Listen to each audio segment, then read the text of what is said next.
House Republicans are looking to pass a short-term funding bill to avoid a government shutdown by March 14th. Speaker Mike Johnson says President Trump supports the move. Republicans will likely need to pass the bill without help from Democrats, which may be difficult given the razor-thin majority in the House. CBS News Justice correspondent Scott MacFarlane is following this for us. Scott, you just can't quit your old Cap Hill beat. What could this funding bill look like? Oh, this impacts every part of Washington. If they can't get this done, every department's going to have some shutdowns. If they had the votes to pass what Speaker Johnson wanted to pass, it would be done before they left town today. He wants to just kick this can down the road 6 months, extend what the government spends now through the end of the fiscal year, which means roughly the end of September. But he doesn't have the requisite support inside the Republican Party to do this, even though they control all levers of power in Washington, which means he needs Democrats. And Democrats want something different. They don't just want to kick the can down the road. They want to change the composition of the can. They don't want to see the president and the Trump administration threaten to not spend what Congress has appropriated. So they'd like some language in there binding the president to do certain things with the money. Republicans aren't keen on that. That would be crossing the president of their party. What's the math right now on this?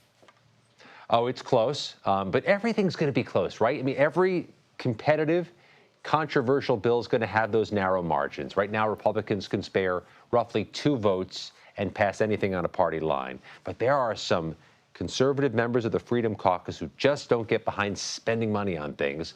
So Democrats will need, likely, at a minimum, a half dozen to a dozen to come over, and how they rebuild these bridges between Democrats and Republicans that have been napalmed in the past month and a half in just a week's time, it's a question that is yet to be answered. Napalmed. I love that you verbed that. The House on Thursday censured Texas Democrat Al Green for interrupting President Trump's address to Congress. He defended his actions in his speech on the floor. Let's watch. The President of the United States at a joint session of Congress called members of Congress lunatics. That was an act of incivility. Incivility. There comes a time when you cannot allow the president's incivility to take advantage of our civility.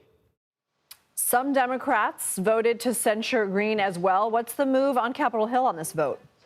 Yeah, about a dozen Democrats crossed over. Congressman Green, by the way, voted present, so he's not voting on this measure himself.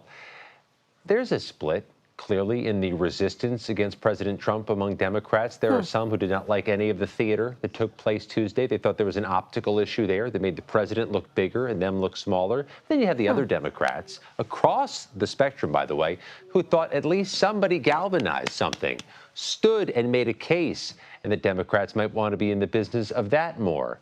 This fracture inside the Democratic caucus on how to push back needs to be mended at some point if they want to be victorious in the midterms, which, yes, Lindsay, they are talking about already 17 months out. Wow, Scott MacFarlane, thank you as always.